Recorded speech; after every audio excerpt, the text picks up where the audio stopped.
Assalamualaikum students, welcome back to my YouTube channel. Here is Insha Naveed. Today we will discuss the poem The Painter by John Ashbery. बहुत खूबसूरत सी ये poem है जिसे हम start करते हैं इसके इंट्रोडक्शन से. The introduction of The Painter by John Ashbery is like the opening scene of a movie. It grabs your attention and sets the mood for the rest of the poem. जब ये poem start होती है ये ऐसे लगता है जैसे move की कोई ओपनिंग सीन हो और सेकंड पे ही आपकी अटेंशन जो रीडर है उसकी अटेंशन ग्रैब कर लेती है और मूड सेट कर देती है आगे पोइम पढ़ने के लिए. It gives you a glimpse into the mind of the painter and what they are all about. बताती है कि एक्चुअली जो पेंटर है उसके माइंड में क्या है या वो क्या चाहता है और उसकी सोसाइटी के जो लोग हैं वो उससे क्या एक्सपेक्ट कर रहे हैं. पॉइंट जब हम स्टार्ट करते हैं तो हम देखते हैं कि एक पेंटर है जो एक बिल्डिंग और समंदर के दरमियान बैठा है और अपना कैनवस लिए पेंटिंग ड्रा करने के बारे में सोच रहा है. Sitting between the sea and the buildings, समंदर और इमारत के दरमियान बैठे हुए, he enjoyed painting the sea portrait. वो समंदर का पोर्ट्रेट बनाने के लिए लुत्फ अंदोज हो रहा था. But just as children imagine a prayer, बिल्कुल वैसे इमेजिन करें जैसे एक बच्चा दुआ के लिए इज मेयरली साइलेंस, बिल्कुल खामोश. ही एक्सपेक्टेड हिज सब्जेक्ट, अब वो अपना सब्जेक्ट सोच रहा है, मौजू सोच रहा है कि किस चीज पे वो पेंटिंग करे. रश अप द सैंड, रेत को चीरते हुए, एंड सीजिंग अ ब्रश, और मेरे ब्रश को पीछे हटाते हुए, plaster its own portrait on the canvas. Plaster का मतलब होता है चिपक जाना, अपना पोर्ट्रेट आके मेरे कैनवस पे चिपका दे. लेकिन पेंटर जो है वो चाहता है कि समंदर भागता हुआ आए, मेरे जो ब्रश है उसको पीछे हटा के खुद जो मेरे कैनवस पे है वो चिपक जाए. So there was never any paint on his canvas, क्योंकि पेंटर जो है वो ये सोच रहा है कि समंदर जो है वो खुद आए और उसके कैनवस पे आके चिपक जाए, इसलिए उसके कैनवस पे अभी तक कोई पेंट नहीं था. Until the people who lived on the buildings put him to work, जब तक उसकी बिल्डिंग के लोगों ने उसे नहीं कहा था कि अपना काम शुरू करो. अब वो कह रहे हैं ट्राई यूजिंग द ब्रश, अपने ब्रश को इस्तेमाल करते हुए पेंटिंग स्टार्ट करो, मतलब अपने ब्रश को इस्तेमाल करो और कुछ बनाओ as a mean to an end, ताकि तुम उसे खत्म कर सको. सिलेक्ट फॉर अ पोर्ट्रेट, कोई मौजू तलाश करो. Something less angry and large, जो कम वसी और गहरा हो. And more subject to a painter's mood, या कोई ऐसा मौजू जो किसी पेंटर के मूड के अकॉर्डिंग हो. और परहैप्स टू अ प्रेयर, या उसकी दुआ के अकॉर्डिंग. जो पेंटर है वो चाह रहा है कि नेचर उसके फेवर में इतनी उसके फेवर में हो जाए कि खुद आके कैनवस पे छप जाए, जबकि दूसरी इसलिए वो सोच रहा है और समंदर को देख रहा है. दूसरी तरफ जो बिल्डिंग है, समंदर के सामने बिल्डिंग है, उस बिल्डिंग के रहने वाले जो लोग हैं वो कह रहे हैं कि तुम कोई सा भी ऐसा मौजू तलाश कर लो जो कि कम वसी और गहरा हो, ठीक है, और कोई या फिर किसी पेंटर के मूड के अकॉर्डिंग हो या उसकी दुआ के according. How could he explain to them his prayer, वो उन्हें अपनी दुआ कैसे बताए. दैट नेचर की जो कुदरत है, नॉट आर्ट, ना कि आर्ट, माइट यूसर्प द कैनवस, कि सिर्फ आर्ट नहीं बल्कि नेचर जो है वही मेरे कैनवस पे गजब ढा सकती है. He chose his wife for a new subject, अब लोग उसे कह रहे हैं कि अपना सब्जेक्ट बदल के देख लो, ठीक है, अगर तुम सी का पोर्ट्रेट नहीं बना पा रहे तो अपना सब्जेक्ट बदल के देख लो, ठीक है. वो अपना सब्जेक्ट बदल लेता है, अपनी वाइफ को एज अ सब्जेक्ट लेता है. Making her vast like ruined building, वो अपनी बीवी को ऐसा देव कद या दराज कद बना देता है, ऐसे लगता है जैसे कोई तबाह इमारत या ruined बिल्डिंग हो. एज इफ फॉरगेटिंग इटसेल्फ, अपने आप को भूल के. The portrait had expressed itself without a brush, ऐसे जैसे वो अपने आप को भूल गया हो और ब्रश के इस्तेमाल किए बगैर जो पोर्ट्रेट है वो खुद अपने आप को एक्सप्रेस करना चाह रहा हो. स्लाइटली इनकरेज्ड ही डिप्ड हिज ब्रश, थोड़ी सी हिम्मत लेके ही डिप्ड हिज ब्रश, उसने अपना ब्रश डुबोया. इन द सी, समंदर में. Murmuring a heart felt prayer, murmuring अपने मुंह में बड़बड़ाई एक दिल से दुआ. माई सोल, मेरी रूह. When I paint this next portrait, अब मैं जो अगला पोर्ट्रेट बनाऊं. Let it be you who wrecks the canvas, wrecks का मतलब होता है तबाही, वो ऐसा हो कि मेरे कैनवस पे तबाही मचा दे, यानी इतना अच्छा हो. This the news spread like wild fire through the building, जंगल की आग की तरह पूरी बिल्डिंग में फैल गई कि he had gone back to the sea for his subject, कि वो दोबारा समंदर की पेंटिंग ड्रा करने की कोशिश में है जो पेंटर है. Imagine a painter crucified by his subject, crucified का मतलब होता है तबाही का सामना करना. एक ऐसे पेंटर को तसव्वुर करें जो अपने मौजू को लेके तबाही का सामना कर रहा है. Too exhausted even to lift his brush, कि वो अपने ब्रश को उठाने के लिए भी हिम्मत नहीं बढ़ा रहा. ही प्रोवोक्ड होता है उभारा. Some artist leaning from the building, उस बिल्डिंग के जो कुछ पुराने आर्टिस्ट हैं उनको उभारा. टू मेलिशियस मिर्थ बदनीयती से. We have not a prayer, अब ऐसी कोई दुआ नहीं है. Now of putting ourselves on canvas और getting the sea to sit for a portrait, जिसके लिए कोई तमन्ना नहीं है कि हम बैठ के देखें और समंदर जो है वो खुद आके चिपक जाए, बैठ जाए या कैनवस पे अपना पोर्ट्रेट खुद ड्रा कर दे. मतलब जो पेंटर है ना उसके आइडियाज कुछ ऐसे हैं कि ऐसे ही पेंटिंग की जाए कि समंदर खुद जो है समंदर की गहराइयां तक उसमें नजर आए. इसलिए वो कह रहा है कि मैं ये नहीं कर पा रहा, काश समंदर खुद आए और मेरे कैनवस पे खुद को ड्रा कर ले.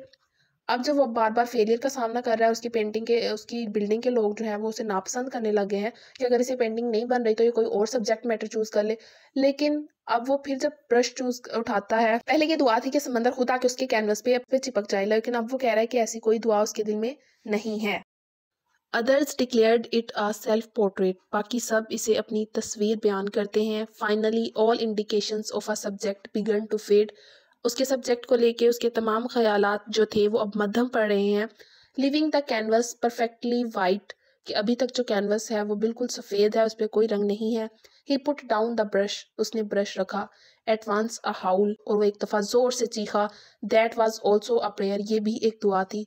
Arrows from the over crowded building, जो कि उभरी थी एक बिल्डिंग के हजूम से। अब उसकी अपनी पेंटिंग को लेके जो भी ख्यालात थे वो सारे ख़त्म हो रहे हैं, मध्यम पड़ रहे हैं। फिर उसने अपनी जो ब्रश है वो नीचे ज़मीन पर रखा है और ज़ोर से चीखा है कि काश मैं वही पेंटिंग बना लेता जिस बिल्डिंग के लोग चाह रहे थे। वो भी तो एक हजूम की एक प्रेयर थी, एक हजूम की एक ख्वाहिश थी जो उनकी तरफ से उभरी थी कि एक पेंटिंग तो एटलीस्ट ड्रा करो, तुम उस समंदर की गहराइयाँ नहीं पेंट कर पा रहे। तो दे टोस्ट हिम, उन्होंने उभारा द पोर्ट्रेट, तस्वीर को, from the tallest of the building, building की सबसे ऊंची जगह से। And the sea devoured the canvas and the brush, और जो सी था, जो समंदर था, वो तबाह कर गया उसके कैनवस को और उसके ब्रश को। As though his subject had decided to remain a prayer, जैसे उसके सब्जेक्ट ने ये फैसला कर लिया हो कि वो एक दुआ ही बन के रह जाएगा। थोड़ी सी इसकी समरी देख लेते हैं। The poem explores the inner thoughts and creative process of painter, ये जो पोइम है वो पेंटर के इनर थॉट्स को बताती है और उसका क्रिएटिव प्रोसेस के उस पेंटिंग को क्रिएट करते हुए, उस कैनवस पे ड्रा करते हुए, पेंट करते हुए उसको किन किन चैलेंजेस को फेस करना पड़ रहा है। It delves into the complexities, अब वो कॉम्प्लेक्सिटी में है, कंफ्यूजन में है, of self expression and the artist struggle to capture their vision on canvas. एक वो सेल्फ एक्सप्रेशन में और जो आर्टिस्ट की एक स्ट्रगल होती है किसी चीज़ को पेंट करने में, उसके पीछे जो रीजंस हैं उनको कैप्चर करता है, उसको बताता है कैनवस पे एक पेंटिंग ड्रा करते हुए एक पेंटर क्या चाहता है। ठीक है, अब जो सोसाइटी के लोग हैं वो चाहते हैं कि सिर्फ एक पेंटिंग ड्रा कर दे, लेकिन जो पेंटर है वो चाहता है कि समंदर की गहराइयां तक वो अपनी पेंटिंग में उतार दे। इसी वजह से उसे काफी कॉम्प्लेक्सिटीज को फेस करना पड़ा, काफी कंफ्यूजन हो रही है। Ashbery takes us on a journey through the artist mind, इस पेंटिंग की रिच लैंग्वेज के थ्रू जॉन एशबरे जो हैं वो हमें आर्टिस्ट की माइंड जर्नी की तरफ लेके जा रहे हैं, revealing the layers of meaning behind their work, उसके काम के पीछे उसके क्या मीनिंग्स होते हैं, क्या वो चाह रहा होता है। It's a thought provoking and introspective piece that invites readers to contemplate the nature of art and the act of creation itself. ये पोइम एक ऐसा लिटरेरी पीस है जो कि उसके रीडर्स को इनवाइट करता है इन दो चीज़ों के दरमियान कि नेचर ऑफ आर्ट क्या है and the act of creation क्या है। कि नेचर ऑफ आर्ट क्या है, कि अगर नेचर की कोई पेंटिंग या नेचर को एज अ आर्ट ड्रा करना पड़ जाए तो वो क्या है, and the act of creation, और उस चीज़ को बनाना। हम मतलब कहते हैं कि हम शायद उतनी अच्छी वो चीज़ ना पेंट कर सके या ड्रा कर सके जितनी वो रियलिटी में नज़र आ रही है। इस पॉइंट के मैंने 4 थीम्स जो हैं वो यहाँ पे वन बाय वन एक्सप्लेन भी किए हैं। Next, here are 4 themes in the painter by John Ashbery. First है creative process and self expression. Second है relationship between art and reality. Third है role of the artist in society, perception and the challenge to understanding. One by one सबको discuss कर लेते हैं, explain कर लेते हैं। फर्स्ट हमारे पास रहता है creative process and self expression. This theme explores how the artist navigate the process of creating art and expressing there unique perspective, कि जो आर्टिस्ट है वो किस तरह अपनी आर्ट को कंप्लीट करना चाह रहा है और उस आर्ट को बनाने के लिए वो कौन सा अपना यूनिक पर्सपेक्टिव को इस्तेमाल करता है। The poem delves into the challenges, inspiration and emotions that accompany the act of creation. वो कौन से ऐसे चैलेंजेस हैं वो किसी आर्टिस्ट को फेस करने पड़े हैं, कौन सी उसकी ऐसी इंस्पायरेशन है जिसको देख के वो बिल्कुल उसी की तरह काम करना चाह रहा है, what is in his heart, and emotions that accompany the act of creation. उस क्रिएशन को लेके उसके इमोशंस कैसे हैं, उसके लिए वो यूनिक पर्सपेक्टिव जो है वो अपना इस्तेमाल करता है। सेकंड हमारे पास थीम है relationship between art and reality. Ashbery examines how art intersects with the world around us, किस तरह आर्ट जो है वो उसके साथ रिलेट करती है, उस वर्ल्ड के साथ जो हमारे इर्द गिर्द है। This poem rises questions about the nature of representation and how art can both reflect and distort reality, कि किस तरह क्या आर्ट जो है वो उस नेचर को ज़्यादा खूबसूरती से बयान कर सकती है, या अगर हम उस नेचर का कोई पोर्ट्रेट ड्रा करेंगे, या फिर वो ऐसा भी हो सकता है कि पोर्ट्रेट इतना अच्छा ना हो जितनी वो रियल में खूबसूरत है, क्या वो उसको तबाह भी कर सकती है। It invites readers to consider the complex relationship between what we see and what is portrait in art.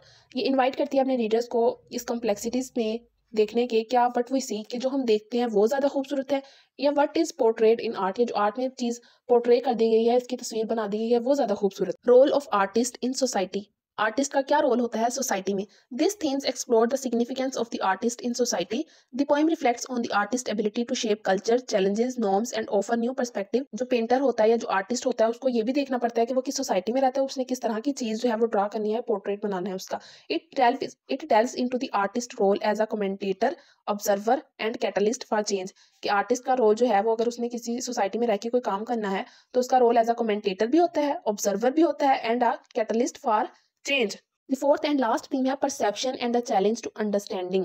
Ashbery plays with perception and challenges our understanding of art and the world. John Ashbery जो है वो challenge करते हैं हमारी understanding को art के बारे में और रियल वर्ल्ड के बारे में. The poem invites readers to question their own interpretations and to consider the multiple layer of meaning within the artist work. Artist के वर्क से मल्टीपल मीनिंग्स जो है वो जनरेट कर सकते हैं. It highlights the subject nature of perception and the ever changing nature of understanding. ये highlight करती है सब्जेक्टिव नेचर ऑफ परसेप्शन को and the ever changing nature of understanding को. जितनी दफा भी आप एक चीज को पढ़ेंगे आपकी अंडरस्टैंडिंग चेंज होती रहेगी, और जितने लोग भी एक चीज को पढ़ेंगे सबकी अंडरस्टैंडिंग डिफरेंट होगी उस चीज को लेकर. नेक्स्ट मिलते हैं किसी अच्छी सी वीडियो में, तब तक के लिए अपना ख्याल रखिएगा. जाने से पहले वीडियो को लाइक कर दें, चैनल को सब्सक्राइब कर दें.